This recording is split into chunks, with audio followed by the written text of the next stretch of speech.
කිසිම ආණ්ඩුවකට මින් පස්සේ තොරතුරු හංගන්න බෑ. පාර්ලිමේන්තුවේ තේරුම්කාරක සභාවලට පමණක් නෙමෙයි සාමාන්‍ය ජනතාවටත් තොරතුරු ලබා ගැනීමේ අයිතිය මෙතනින් ලබලා දෙනවා. මේ ක්‍රියා කරන්න මං හිතන්නේ කාර්යාල 4000ක් දැන්ට හඳුනාගෙන තියෙනවා. චන්ද්‍ර ජයරත්න මැතිතුමා මහ බැංකුවට ලිපියක් යවලා තියෙනවා අප්‍රේල් මාසේ 19 වෙනිදා.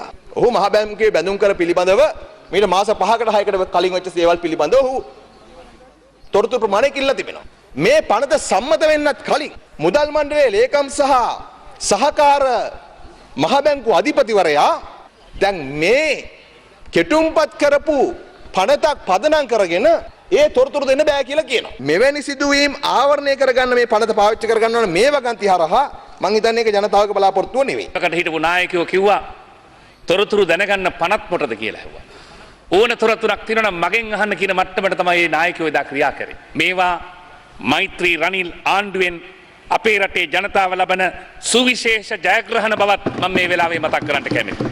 මේ රටේ පොදු ජනතාව අතරින් මතුවෙච්ච අපේ දිවංගත ජනාධිපති රණසිංහ ප්‍රේමදාස මැතිතුමාගේ ජන්මදිනයේදී තිබෙන දවසේ මේක ගෙනල්ලා හෙට දවසේ මේක සම්මත කරගන්න අවස්ථාවක් ලැබෙන එක ගැනත් මම ඉතාමත්ම සන්තෝෂ වෙනවා.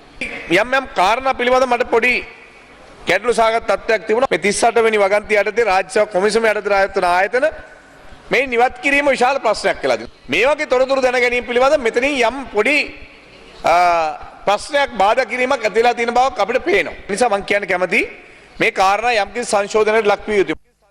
වීසා සමග අර මහේස්ත්‍රාත් අධිකරණයේ ආසන්නයේ අද උදැසන සිදු වූ වෙඩිතැබීමකින් පුද්ගලයෙකු ජීවිතක්ෂයට පත් වුණා.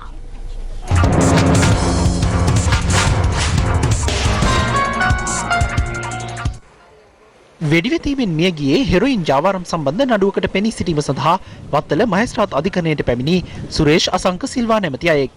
නඩුවට පෙනී සිට සිය බිරිඳ හා සහෝදරිය සමග යලි සිය වාහනයට පැමිණි අවස්ථාවේ ඒ ඉදිරිපිට නවතා තිබූ වෙනත් වාහනයක සිටි කණ්ඩායමක් ඔහුට වෙඩි තබා පලා ගොස් තිබෙනවා. තුන් දෙනෙක් හතර දෙනෙක් ආවා. තුන් දෙනෙක් වෙඩි තිබ්බ මූණ වහන් හිටියේ. අපේ බාප්පලවත් ඔක්කොම අල්ලා මැරුවා ඒත් මුකුත් කරේ නෑ. අපි හැංගිලා හිටියේ මරණ බය නිසාම. අනේ මොන හරි කරන්න. ඒ මටත් දෙඩ තිබ්බා මම පාත් වුණා වැදුන්නේ අපිට ගිහිල්ලා බබාටත් තිබ්බා නංගි බබාවත් අද යටට තියාගත්තා.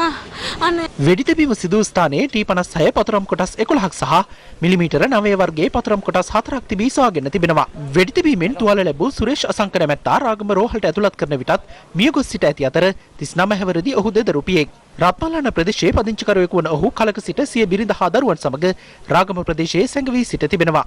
ඔහු මද්‍රව්‍ය ජාවාරම් සම්බන්ධයෙන් චෝදනා එල්ල වූ බවද පොලිසිය සඳහන් කළා. අන්තරායකර ඖෂධ පාලක මණ්ඩලයේ සතු තිබූ බව කියන මද්‍රව්‍ය ජාවාරම් වලට සම්බන්ධ මැති ඇමතිවරුන්ගේ නාම ලේඛනය අස්ථානගත වී ඇතැයි එහි සභාපති මහාචාර්ය රවීන්ද්‍ර ප්‍රනාන්දු මහතා පවසනවා. රජයේ ප්‍රවෘත්ති දෙපාර්තමේන්තුවේ පැවති මාධ්‍ය හමුවකදී ඔහු මේ බව අනාවරණ කළා. අවාසනාවට වගේ හිටපු සභාපතිතුමා ඒ නම් ලේඛනය කිසි කෙනෙකුට දීලා නැහැ. ආයතනයේ නිලධාරීන්ට හෝ අමාත්‍යාංශයට හෝ ලේකම්තුමාට හෝ ඇමතිතුමාට හෝ අතිගරු ජනාධිපතිතුමාට හෝ ඒ සංඛ්‍යා ඒ නාම ලේඛනය දීලා නැහැ. ඉතින් අපගේ ආයතනයේ තිබෙන පරිගණක දත්තවල අපි බැලුවා එහෙත් ඒක හොයාගන්න නැහැ. මද්‍රව්‍ය වලට බැහි වූවන් පිළිබඳ සංඛ්‍යාත්මක දත්තද මෙහිදී ප්‍රකාශ කෙරුණා. ලංකාවේ මධ්‍යසාර භාවිතය බැලුවොත් ටිකෙන් ටික අඩු වෙන ප්‍රවණතාවයක් තියෙනවා. නමුත් දුම්මන ප්‍රමාණය බැලුවොත් මේකේ අඩුවක් වෙන්නට නැහැ. අපේ රටේ ප්‍රධානම ප්‍රශ්න දෙක වෙලා තිබෙන්නේ හෙරොයින් සහ ගංජා. අපේ සංඛ්‍යා ලේඛන අනුව හෙරොයින් භාවිතා කරන අය 45000ට 50000ට අතර ප්‍රමාණයක් සිටින බවත් ගංජා භාවිතා කරන අය ලක්ෂ 2කට ආසන්න ප්‍රමාණයක් සිටින බවත් 1000කට 2000කට අතර වගේ ප්‍රමාණයක් අලුතෙන් මේකට බැහැ වෙනවා. තාජුදීන් ඝාතනය සම්බන්ධයෙන් හිටපු ජ්‍යෙෂ්ඨ නියෝජ්‍ය පොලිස්පති අනුර සේනානායක හා නාරාහෙම්පිට පොලිසියේ අපරාධ අංශයේ හිටපු ස්ථානාධිපතිවරයා අද යලිත රක්ෂිත බන්ධනාගාරගත කෙරා. රග ක්‍රීඩක වසීම් තාජුදීන් ඝාතන නඩුව අද යලිත් කොළඹ අතිරේක මහේස්ත්‍රාත් නිශාන්ත පීරිස් මහතා හමුවේ කැඳවනු ලැබුවා. එහිදී නීතිපතිවරයා අධිකරණයට දැනුම් දුන්නේ ඝාතන සිද්ධියට අදාළ CCTV දත්ත පරීක්ෂණ සඳහා කැනඩාවේ කොලොම්බියා ආයතනයට යොමු කර ඇති බවයි. එහි වාර්තාව අගෝස්තු මාස පළමු සතියේ අධිකරණයට ඉදිරිපත් කිරීමට හැකියාව ඇතැයිද අද දැනුම් දුන්නා. අනුරසේනානායක මහතා හෘද රෝගියකින් සහ පූර්ව පිළිකා රෝගී ලක්ෂණ වලින් පෙළෙන බැවින් ඔහුට ඇප ලබා දෙන ලෙස නීතිඥවරුන් අද අධිකරණයෙන් ඉල්ලීමක් කළා. නමුත් අධිකරණ වෛද්‍ය නිලධාරීවරයා සහතික කළ වෛද්‍ය වාර්තාවක් ඉදිරිපත් නොකිරීම හේතුවෙන් එම ඉල්ලීම ප්‍රතික්ෂේප කළ අතිරේක මහේස්ත්‍රාත්වරයා සැකකරුවන් දෙදෙනා ලබන මාස 7 වනදා දක්වා යලි රක්ෂිත බන්ධනාගාරගත කළා. හිටපු ජනාධිපති මහින්ද රාජපක්ෂ මහතා අද පෙරවරුවේ වැලිකඩ බන්ධනාගාරයට පැමිණ උදය ගම්මන්පිල හා මොහොමඩ් මුසම්මිල් යන මහත්වරුන් හමුවීමෙන් පසුව මාධ්‍යයට අදහස් දැක්වුවා. බලන්න හිර කරන්න පුළුවන්. ජනතා මතය හිර කරන්න පුළුවන් කමක් නැහැ. ජනතා මතය මොකද්ද කියන එක පෙනේ. ඒකාබද්ධ විපක්ෂ කට්ටිය ආණ්ඩුවට එකතු වෙනවා කියලා අද එකතු වෙනවා හිත එකතු වෙනවා කියන්නේ මොකද මේ වෙන්නේ? එක්කෙනෙක්වත් එක්ක අහුවෙන්නේ නැහැ. ඒකාබද්ධ විපක්ෂයේ මේ විදිහටම තියෙනවා. ඒ කියන්නේ අනිත් පක්ෂේ තව සූදානම්ක් නැද්ද? වෙලාව එනකන් ඉන්න. තව කල්යයිද වෙලාව? වෙලාව බලන්න. බලාගෙන ඉන්නකෝ අපි ශ්‍රී ලංකාකාරයෝනේ.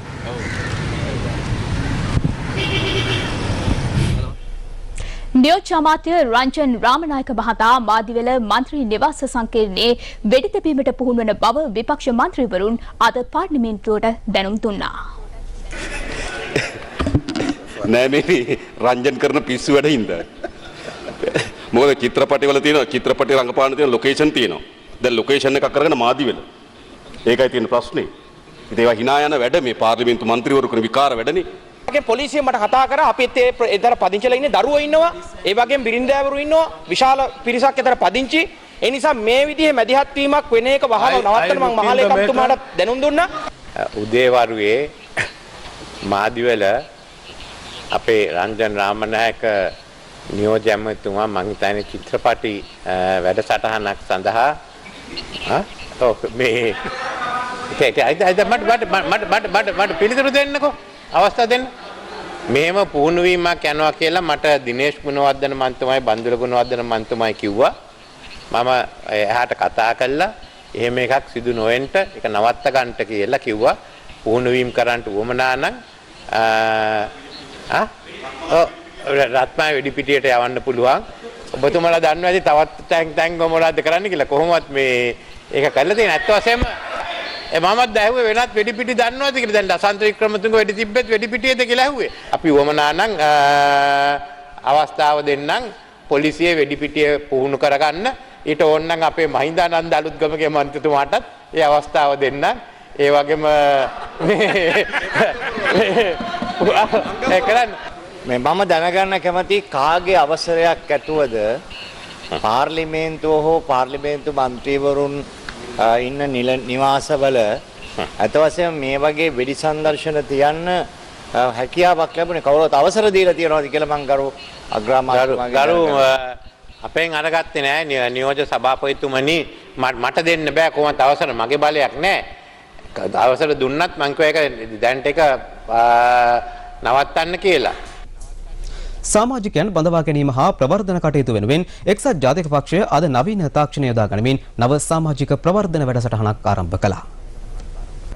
සිරිකොත එක්සත් ජාතික පක්ෂ මූලස්ථානයේ අද පෙරවරුවේ පක්ෂ නායක රනිල් වික්‍රමසිංහ මහතාගේ ප්‍රධානත්වයෙන් පැවති උත්සවයකදී UNP ඇප් නමින් නව වැඩසටහනක් දියත් කෙරුණා. ජංගම සංවේදන උපකරණ භාවිත කරමින් මේ ඔස්සේ පක්ෂයේ තොරතුරු ලබා ගත හැකි අතර සමාජිකත්වයේ ලබා ගැනීමටද පහසුකම් සලසා තිබෙනවා. මේ අතර නව විද්‍යුත් සමාජික කාඩ් පතද අද එළි දැක්ුණා. මේක ආරම්භයේ විතරයි මේ පක්ෂේ. ඊළඟ අවුරුදු 5ේදී අපි වෙනස් කරන්න ඉන්නේ. Tamanට පුළුවන් වෙයි තමන්ගේ ජංගම දුරකථනයේ මාර්ගයෙන් ශ්‍රීකොත එක්ක සම්බන්ධකම් තියාගන්න. අපි ඊළඟට අත්හදා බලන්න යනවා සෝෂල් මීඩියා ශාඛාවලින්. තව පරම්පරාවක් තියෙනවා මේ පක්ෂ බාර ගන්න. ඒ පරම්පරාව තමයි මේ තරුණ පරම්පරාව. එන්න ඇතුල් වෙන්න මේ පක්ෂ බාර ගන්න. අපි කරපු වැඩ කටයුතු දැන් අවසන් වෙගෙන එනවා. රජයේ නිවාස වැඩපිළිවෙල පිළිබඳවද රනිල් වික්‍රමසිංහ මහතා මෙහිදී අදහස් පළ කළා. විශේෂයෙන්ම අද අපි මේ දිනේ තෝරාගත්තේ රණසිංහ ප්‍රේමදාස ජනාධිපතිතුමාගේ උපන්දිනය. රණසිංහ ප්‍රේමදාස ජනාධිපතිතුමා මතක් කරන්නට ඒක ඉදිරියට ගෙනියන්න. ඒ නිසා අපි මේ රටේ නිවාස ලක්ෂ 5ක් ඊළඟ අවුරුදු 5 ඉදි කරන්නට කියලා තීරණය කළා තියෙනවා. සම්පතගම ආදර්ශ ගම්මානය අද නිවාස හා ඉදිකිරීම අමාත්‍ය සජිත් ප්‍රේමදාස මහතා අතින් ජනතා අයිතියට පත් කෙරුණා. මෙය ජනතා අයිතියට පත් වූ 7 වන ආදර්ශ ගම්මානයයි. හිටපු ජනාධිපති දිවංගත රණසිංහ ප්‍රේමදාස මහතාගේ ජන්මදිනයට සමගාමීව යෙදී ඇති ජාතික නිවාස දිනය වෙනුවෙන් සම්පතකම ආදර්ශ ගම්මානය ජනතා අයිතියට පත් කෙරුණා. තිසමහාරාම යෝධකණ්ඩියේ පිහිටි මේ ආදර්ශ ගම්මානයේ ඉදිකළ නිවාස ගණන 25ක්. මේ අතර පවුල් 230කට ඉඩම් හිමිකම් පත්‍ර ලබා දීම, 500 දෙනෙකුට නිවාස ණය ලබා දීම හා ඉදිකිරීම් අභ්‍යාසලාභීන් 100ක් පුහුණුව සඳහා බඳවා ගැනීමද අද සිදු වුණා. මීට සමගාමීව සෞඛ්‍ය සේවා ජාතික හැඳුනුම්පත් ලබා දීම ඇතුළු ප්‍රජා සත්කාරක ජංගම සේවයක්ද ක්‍රියාත්මක කළා. මේ හැම සංවර්ධන සංකල්පයකම මූල ආරම්භය රණසිංහ ප්‍රේමදාස චින්තනයයි, රණසිංහ ප්‍රේමදාස දර්ශනයයි. දේශ ප්‍රේමීත්වයේ නාමෙන් දැන් මාගම වැලි වැටියට තට්ටු කරන්නට උත්සාහ කරපු අවතාර තවමත් තියෙනවා. පහුගිය දවසක නිලධාරී කණ්ඩායමක් ගිහිල්ලා තියෙනවා. පහුගිය රජයේ ක්‍රියාත්මක වුණු ඒ මහා දූෂිත නින්දිත වැලි වැටිය විකුණා දැමීමේ ව්‍යාපෘතිය නැවතත් පණ ගන්නවල ගන්න. යහපාලන රජයේ අතිගරු ජනාධිපතිතුමාවත් ගරු අග්‍රාමාත්‍යතුමාවත් හමු වෙලා ලිඛිත නියෝගයක් ගත්තා. හම්බන්තොට දිස්ත්‍රික්කයේ මේ වැලි වැටියට මේ රජයේ තියෙන තාක්කල් කිසිම කෙනෙකුට අත තියන්නට ඉඩ තබන්නේ නැහැ කියන නියෝගය මම ලබා ගත්තා. පිළිකා රෝගියෙකුගේ ප්‍රතිකාර සඳහා රජය මෙතෙක් වෙන් කළ රුපියල් ලක්ෂ 15 සීමාව ඉවත් කර සීමාවකින් තොරව මුදල් ලබා දීමට රජය තීරණය කර තිබෙනවා. සෞඛ්‍ය අමාත්‍යාංශය නිවේදනය කළේ අමාත්‍ය රාජිත සේනාරත්න මහතා විසින් සෞඛ්‍ය සේවා අධ්‍යක්ෂ ජනරාල්වරයාට ඊට අදාළ උපදෙස් ලබා දුන් බවයි. මේ අනුව ඒ සඳහා අවශ්‍ය මුදල් වෙන් කිරීම සම්බන්ධයෙන් මහා පාඨාගාරය සමග ඉදිරියේදී සාකච්ඡා කිරීමට නියමිත බවද සෞඛ්‍ය අමාත්‍යාංශය සඳහන් කළා.